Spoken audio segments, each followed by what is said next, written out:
The rain poured heavily that night, as if the heavens wept for Ayomide.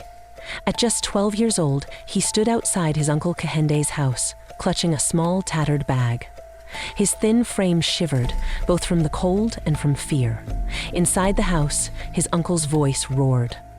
"There's no room for you here, boy," Kehende shouted, his tone sharp with disdain. "I've got my own children to feed. You think I'll waste my resources on you?" Ayomide's parents had passed away just weeks before, victims of a sudden illness that swept through the village. The boy had barely begun to understand his grief when Kehende, his father's brother, had taken him in, or so it seemed. Kehende had promised the villagers he'd look after the boy, but behind closed doors, his true nature emerged. It started with the inheritance. Ayomide's father had left behind a modest sum of money and a small piece of land, enough to ensure Ayomide's future. Kehende wasted no time claiming it. "It's mine now," he declared, waving the papers in Ayomide's face. "What does a child need it for anyway?" The boy had tried to argue, but his words fell on deaf ears, and tonight Kehende had decided he'd had enough. "Out!" he bellowed, shoving Ayomide toward the door. The boy stumbled, nearly falling, but he caught himself.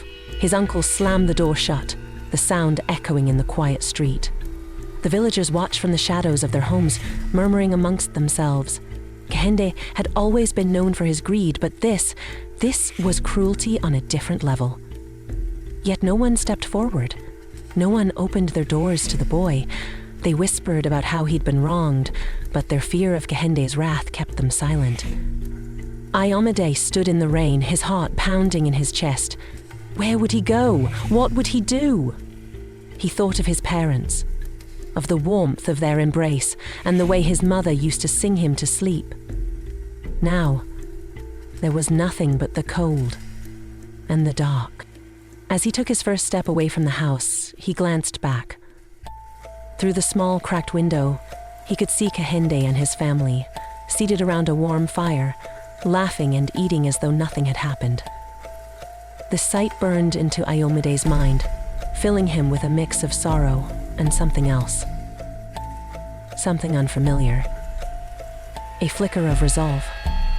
The rain masked his tears as he walked through the village, his small bag growing heavier with every step. The path ahead was uncertain, and the odds seemed stacked against him. But even in his despair, one question lingered in his mind. Would this be the end of his story? Or the beginning of something greater? And so I ask you, how does a boy survive such betrayal? Does he give in to despair, or does he find a way to rise? The rain poured relentlessly as Ayomide stumbled along the muddy road, cold and hungry. His legs wobbled, but he pressed forward, unsure where he was going or how he would survive. Every flash of lightning illuminated the path ahead, a cruel reminder of how far he was from the warmth of a home that no longer existed. The betrayal of his uncle Kehende played over and over in his mind. Why? What did I do wrong? He thought, but there were no answers. Just the sting of rejection and the ache of abandonment. The crackle of a fire caught his attention, faint but distinct against the sound of the rain. He squinted through the darkness and saw the faint glow of a lantern inside a small hut by the roadside. Desperate, he dragged his weary body to the door and knocked, faintly. A man opened the door. A tall, wiry figure with piercing eyes and a face half hidden beneath the shadow of a wide-brimmed hat. "What brings you here, boy?" the man asked, his voice calm yet firm. I have nowhere else to go," Ayomide stammered, his teeth chattering from the cold. The man studied him for a long moment, then stepped aside. "Come in, warm yourself." Ayomide hesitated but entered. The interior of the hut was simple, with a fire burning brightly in the corner and a single mat laid out on the floor. The man handed him a bowl of steaming soup. "Eat first," he said. "Then we'll talk." Iomide ate in silence, glancing nervously at his host. The man introduced himself as Toby, a traveler who had seen much of life and learned even more. "You don't have to tell me everything now," Toby said, "but I can see that life hasn't been kind to you." Something about Toby's calm demeanor made Iomide feel safe for the first time in days. He opened up, recounting the betrayal that had left him homeless. Toby listened without interrupting, his eyes narrowing at the mention of Kehende's name. "The world is full of men like your uncle," Toby said finally. "They take because they can, and they assume the powerless will remain so forever. But the world is also full of boys like you, Iomide. Boys who can grow into men that no one will dare overlook." He leaned forward, his voice dropping. "The question is, which one will you become?" Over the weeks that followed, Toby became a mentor to Iomide. He taught him how to read people, how to plan ahead, and how to build strength, not just in his body, but in his mind. "Resilience is your greatest weapon," Toby said, "and cunning is your shield. Learn to use both, and the world will no longer push you aside." As Iomide grew stronger, he also became more aware of the life he had lost. He overheard travelers talking about Kehende's growing wealth. His uncle had taken everything left behind by Iomide's parents, the house, the land, the business. Iomide clenched his fists, anger surging through him. How could Kehende prosper while he had been thrown into the wilderness? "Anger is a good motivator, but it's a poor guide," Toby warned one evening, noticing Iomide's frustration. "Use it to fuel your goals, but don't let it control you." Iomide nodded, though his resolve hardened. He began to plan for the future. He would no longer be the boy begging for scraps. He would rise, not to seek vengeance, but to reclaim his dignity, and maybe something more. As the weeks turned into months, Iomide realized he didn't just want to survive. He wanted to thrive, to one day stand before Kehende and show him that the boy he cast out had become a man. The family could never ignore. But why had Toby helped him? And why did he seem to know so much about Iomide's family? The answers to those questions remained elusive, leaving a shadow of mystery hanging over their bond. Iomide decided he would find out someday. For now, though, his focus was on building the life his uncle had tried to deny him. "What would you do in Iomia's place?" the narrator's voice asks, pulling viewers into the story. "Would you let the pain of the past hold you down, or would you find a way to rise above it all?" Iomide stood on the balcony of his modest apartment in the bustling city, a far cry from the quiet village of his childhood. The hum of distant traffic mixed with the soft rustle of the wind as he stared at the city lights. He had come far, but the echoes of his uncle's betrayal never truly left him. Each night as he closed his eyes, he could still see the rain-soaked streets where his 12-year-old self had wandered, hungry and lost. Years of struggle had shaped him into the man he was now. He took odd jobs, studied by candlelight, and learned the value of resilience. His natural intelligence and grit caught the attention of mentors along the way. Iomide rose, step by step, earning a degree, securing a job at a prestigious firm, and gaining the respect of those around him. Yet, no amount of success could silence the question that haunted him. Why? Why did Kehende do it? As he stood there, a memory came unbidden. A younger Iomide, sitting beside Toby, the kind stranger who had taken him in. Toby's words echoed in his mind. Life isn't fair, Iomide, but it's what you do with that unfairness that defines you. Those words became a mantra, driving him forward, pushing him to build a life far beyond the one his uncle had tried to deny him. One afternoon, as Iomide sorted through reports in his office, a familiar name appeared in a casual conversation with a client. Kehende. His chest tightened. Curiosity piqued, Iomide casually asked about the man, and the story unraveled. Kehende's once prosperous ventures had crumbled, debts piled up, his reputation tarnished, and whispers of his desperation had reached even the city. The image of the arrogant man who had discarded him so easily was now replaced by one of vulnerability. Ayomide sat back, his fingers tapping lightly against the desk. What would you do if you had the chance to confront those who wronged you? Would you seek revenge or something more? He didn't have the answer yet, but the pull of the past was irresistible. He knew it wasn't just about Kehende, it was about the boy he had once been, the child who had been stripped of everything. It was time to face it all, to face him. Ayomide took a deep breath and made a decision that would set the course for everything that followed. That night, as he packed a small bag for the journey back to the village, his heart was steady, but his mind swirled with questions. Would Kehende even recognize him? Would he show remorse, or would he cling to the pride that had ruined him? Ayomide wasn't seeking revenge, not entirely. What he sought was closure. Or perhaps something far greater. He stepped out into the night, the cool air brushing against his face.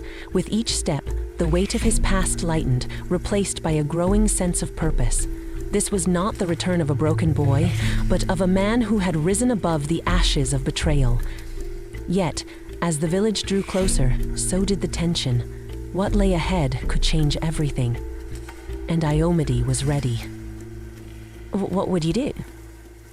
The dusty road leading to the village stretched endlessly before Ayomide, but his strides were purposeful, each step a quiet reminder of how far he had come. The young boy who had once wandered these paths in despair had transformed into a man of stature and mystery. His tailored agbada, intricately embroidered in gold, shimmered under the late afternoon sun, and his leather shoes barely picked up the dust beneath him. Villagers paused in their tracks, staring at the well-dressed stranger who carried himself with quiet authority. No one recognized him, but murmurs followed in his wake. "Who is he? A politician? A businessman?" whispered one trader to another. Ayomide smiled faintly at their curiosity, but said nothing.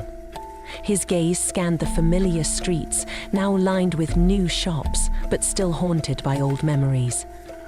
He stopped briefly at the marketplace, the vibrant smells and sounds, a bittersweet echo of his childhood. Yet, he moved forward, his destination clear. Kehende's compound was no longer the proud home it once was. The walls were cracked, the paint faded, and the yard overgrown with weeds. Inside, the sound of raised voices carried into the street. Ayomide lingered by the gate, listening. "I think I don't know what you've done with the money, Kehende," snapped a woman's voice. It was Kehende's wife, Bisi, her tone sharp and accusatory. "And you think running your mouth will fix anything?" Kehende shot back, his voice tinged with frustration and exhaustion. The conversation painted a picture Ayomide had anticipated.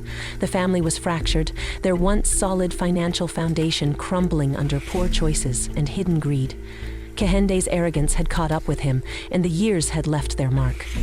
Ayomide's sharp eyes caught the slumped figure of his uncle, visible through the window. Kehende's once imposing frame was diminished, his face lined with stress and regret. But Ayomide didn't step inside. Not yet. What would be the point of storming in, shouting his identity? No, he wanted more than momentary satisfaction. He wanted to see it all for himself, to know the depths of the fall his uncle had taken. As the evening deepened, he moved quietly through the village, asking discreet questions and piecing together the story of Kehende's downfall. "What happened to his wealth?" Ayomide asked an elderly shopkeeper who once worked for Kehende. "Ah, he squandered it," the man replied, shaking his head. "Greed and bad business decisions. Now he's drowning in debt and his family is falling apart. A pity." Suspense hung in the air as Iomede's presence continued to stir curiosity among the villagers. He attended a community meeting that evening, sitting quietly in the back. Kehinde arrived late, his clothes plain and his demeanor subdued. He glanced at Iomede briefly, but didn't seem to recognize him, though his eyes lingered on the stranger with suspicion. Iomede's heart tightened as he watched his uncle speak, attempting to maintain the respect of the community despite his obvious struggles. Did Kehinde feel guilt for what he had done years ago, or was he still the same man, unrepentant and cold? The night deepened, and Iomede stood under the vast sky, gazing at the stars. He wasn't ready to confront Kehinde, not yet. There was still more to see, more to learn. What would you do in his place? Reveal yourself now and demand answers? Or wait, watching as the truth unfolded in its own time? Iomede smiled to himself. The time would come soon enough. The seeds of suspense were already planted, and he would let them grow. The village square buzzed with the sounds of chatter and the rustle of feet as people gathered for the evening meeting. The air was thick with anticipation. Kehinde had promised an announcement about his family's recent troubles, though no one knew exactly what it was. Iomede stood in the shadows, observing the man who had shaped his childhood in the cruelest of ways. Kehinde looked older now, the weight of years and misdeeds etched deeply into his face, but his posture still carried the arrogance Iomede remembered. As the murmurs quieted, Kehinde stepped forward, clearing his throat. But before he could speak, a firm, confident voice cut through the crowd. "Before you begin, Uncle Kehinde, allow me to speak." Heads turned sharply, the villagers searching for the source of the voice. Iomede stepped into the light, his tailored agbada flowing gracefully as gasps rippled through the audience. "Who is that?" whispered an old woman in the front row. Kehinde squinted, his face contorting with confusion, then dawning horror. Iomede let the silence linger, the weight of his presence filling the space. "It's me," he said finally, his voice steady but loud enough to carry. "Iomede, the boy you threw out into the rain 12 years ago." The collective gasp echoed, and Kehinde staggered back a step. This is not possible," Kehinde stammered. "You were nothing but a child, you—" "Yes, I was a child," Iomede interrupted, his tone cutting like a knife. "A child you left with nothing, a child you betrayed for greed. And look at me now, Kehinde. Look at what I've become." The crowd erupted into murmurs, old stories of Kehinde's cruelty rushing back to memory. "Is it true?" someone shouted. "Did you take his inheritance?" Kehinde's wife, Alatun, turned to her husband with a look of disbelief. "Kehinde, is this true?" she demanded. Kehinde opened his mouth, but no words came out. Iomede stepped forward, his eyes locking with Kehinde's. "Should I tell them, Uncle? Should I tell them how you stole everything my parents left me? How you shut the door on me while the rain soaked through my clothes? How you left me to fend for myself while you feasted on the wealth that wasn't yours?" The murmurs turned into outright condemnation. Some villagers shouted in anger, while others stood in stunned silence. Kehinde's sons, Shun and Bola, exchanged uneasy glances, realizing for the first time the depths of their father's past actions. "What do you want?" Kehinde finally managed, his voice barely above a whisper. Iomede smirked, the power dynamic having shifted entirely. "What I want," he said slowly, "is justice. But not the kind you think." The crowd fell silent, hanging on his every word. "I don't want revenge," Iomede continued, his voice calm but firm. "Revenge is easy. No. I want something far greater. I want the truth to be known. I want this family to face the consequences of its greed. And I want this village to remember what happens when we turn our backs on the vulnerable. Kehinde fell to his knees, his arrogance crumbling under the weight of the moment. "Please, Ayomide," he begged, his voice trembling. "Don't destroy us." Ayomide turned to the crowd, his voice rising with purpose. "This man betrayed not only me, but the values we claim to hold dear. How many others have suffered because we chose silence? How many Ayomides have we ignored?" He paused, letting his words sink in, then turned back to Kehinde. "Here is my plan. Uncle, you will confess everything, publicly. You will return what you can of what you stole, and you will commit the rest of your life to rebuilding what you tore down." The crowd erupted again, some cheering Ayomide's mercy, others demanding harsher punishment. Kehinde's face was a mix of relief and shame, his family stunned into silence. Ayomide stood tall, his presence commanding respect. "Does he deserve this mercy?" Ayomide asked, turning back to the villagers. "What would you do if you were in my position? Would you choose revenge or something greater?" The question hung in the air, the weight of it settling on everyone present. Ayomide turned, walking away with the same confidence he had arrived with, leaving Kehinde and the villagers to grapple with the consequences of his words. Ayomide stood before Kehinde, the man who had once cast him into the streets without a second thought. The village square was silent, all eyes fixed on the unfolding drama. "Ayomide declared Ayomide," Ayomide declared, his voice steady yet firm. "Confess your wrongs and make amends, not just to me, but to everyone you've wronged." Kehinde's face tightened. The weight of his past actions bore down on him, but pride held his tongue. Could he swallow it all and admit his failures? The family exchanged uneasy glances. Secrets they'd buried deep were teetering on the brink of exposure. What would you do if your hidden truths threatened to unravel before everyone you knew? Ayomide continued, "Return what you've taken, not just materially, but through sincere apologies and actions. Only then can you hope to rebuild what you've lost." The conditions seemed insurmountable. Kehinde's amassed wealth had long been his fortress. Giving it up meant dismantling the very foundation of his life. Whispers spread through the crowd as Ayomide's words sank in.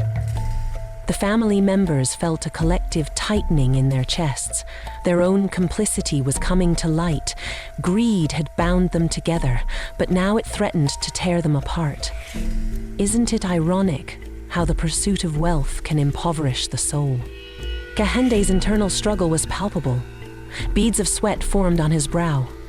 Guilt gnawed at him, but so did fear. Admitting his misdeeds could lead to disgrace, but denying them might cost him his last chance at redemption. What would you choose? A moment of humility or a lifetime of regret? The tension was almost unbearable. Ayomide's gaze never wavered, holding Kehinde accountable without uttering another word. The silence pressed in, demanding a response. Finally, Kehinde's shoulders sagged. I was wrong," he whispered, barely audible. But was this a genuine admission or a ploy to appease the crowd? Ayomide sensed the hesitation. "Actions speak louder than words," he replied. "Show us through deeds, not just promises." The family members looked at one another, realizing they too had a part to play. Could they all rise above their past, or would they sink further into the mire of their own making? In the days that followed, Kehinde began the arduous task of setting things right. He returned properties, repaid debts, and offered public apologies. Yet, the question lingered. Was this true redemption, or merely an attempt to save face? Ayomide watched from a distance, not interfering but not fully trusting either. Would you forgive someone who had caused you so much pain if they tried to make amends? As the village grappled with these events, a shift occurred. People started to value honesty over wealth. community over individual gain. The family's secrets had been exposed, but in that vulnerability lay the opportunity for genuine connection. Iomade knew his time here was done. He had not sought vengeance, but had illuminated the path to justice. Walking toward the edge of the village, he felt a sense of peace. Isn't it profound how confronting the past can free us to move forward? Kehinde watched Iomade leave, a mix of sorrow and hope in his eyes. He was broken, but had a chance to rebuild. Not just his life, but his character. As the sun began to set, casting a golden hue over the landscape, Iomade disappeared into the horizon. His journey was a testament to resilience and the power of rising above adversity. In the face of betrayal, what defines us? The narrator's voice questioned. Is it our vengeance, or our ability to rise above it? Perhaps that's a question we all need to ponder. What would you choose?